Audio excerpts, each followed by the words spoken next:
dalam kitab Jawharatul Tauhid juga disebutkan bagi tawakal itu ada tingkatan yang berbeda-beda. Bagi kita yang memang hatinya kalau kita tawakal tidak khusyuk kepada Allah, maka bagi kita dianjurkan untuk ikhtiari. Nah, bagi orang-orang yang memang sepenuhnya hati sudah tawakal kepada Allah, itu auliya min auliyaillah, wali daripada wali Allah, itu memang dianjurkan untuk bertawakal kepada Allah. Sedikit itu mungkin bisa tunggu perdalam sedikit tentang masalah makna tawakal itu sendiri. Ya. Tawakal adalah maksudnya kita percaya bahwa segala sesuatu tersebut telah ditakdirkan dan telah diatur oleh Allah. Telah ditakdirkan dan telah diatur oleh Allah. Itu makna tawakal.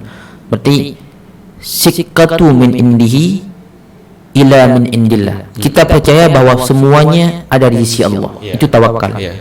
Nah, apakah kita sepenuhnya tawakal? Tidak boleh.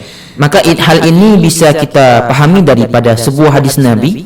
Sebuah kisah, ada seseorang orang Arab pada waktu tersebut, sahabat Nabi. Beliau membawa unta. Pada waktu tersebut Nabi dan sahabat singgah di satu masjid. Ya. Waktu Nabi singgah di satu masjid, sahabat pun ikut Nabi. Nah, waktu mau masuk ke masjid, lalu para sahabat menanya kepada Nabi, "Ya Rasulullah, aqilha wa tawakkalu atau atlikha wa tawakkalu?" Wahai Rasulullah, unta ini aku ikat dulu kemudian aku tawakal kepada Allah, adapun aku lepas kemudian aku tawakal. Lantas apa jawaban Rasulullah? Aqilha wa tawakkalu. Ikat dulu wahai sahabat, kemudian engkau tawakal. Nah, dari hadis, substansi hadis ini dapat kita pahami bahwa kita tidak dianjurkan tawakal sepenuhnya.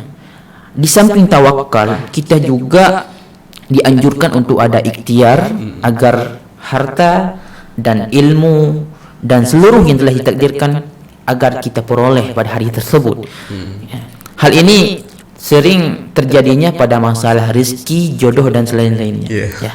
Kalau berbicara tentang masalah ibadat, kita kembalikan ini takdir Allah. Tapi kalau masalah rezeki, kita tidak bilang tawakal aja kepada Allah, enggak ada. Tapi kalau memang masalah ibadat, kita bermalas-malasan. Kita bilang bahwa itu merupakan takdir Allah, saya sudah malas. Nah, itu kan. Padahal itulah tanda bahwa hati kita sedang tidak baik-baik saja. Ya. Sebagaimana yang dikatakan dalam kitab Syarah Al-Hikam oleh Imam At-Tailah Al-Askandari, ijtihaduka fima dumina laka waqtasir fima tuliba minka dalilun ala intimasil basirah. Jadi engkau bersungguh-sungguh pada sesuatu yang memang telah dijamin oleh Allah kepadamu, yaitu dalam bentuk rezeki, dalam bentuk segala rezeki, jodoh dan ajal. Tapi kita bersungguh-sungguh untuk mendapatkan hal tersebut. Waqtasir fima tuliba minka. Engkau bermalas-malasan pada sesuatu yang dituntutkan oleh Allah. Kita bermalas-malasan pada mengerjakan ibadah, menyepelekan perintah Allah, menyepelekan larangan Allah. Waqtasir bima tuliba minka. Itu merupakan dalilun ala intimasil basirah. Itu merupakan tanda daripada kerasnya hatimu. Maka tanda kita telah jauh daripada Allah adalah kita tidak mengakui dan tidak percaya atas takdir Allah. Maka sebahagian daripada hadis ada menyatakan, wa min alamatin i'radillahi ta'ala istighalu bima la ya'ni. Tanda Allah Ta'ala tidak peduli lagi kepada kita adalah kita mengerjakan sesuatu yang memang tidak penting terhadap dunia dan tidak penting terhadap akhirat. Yang dunia tersebut adalah ada kaitannya dengan akhirat juga.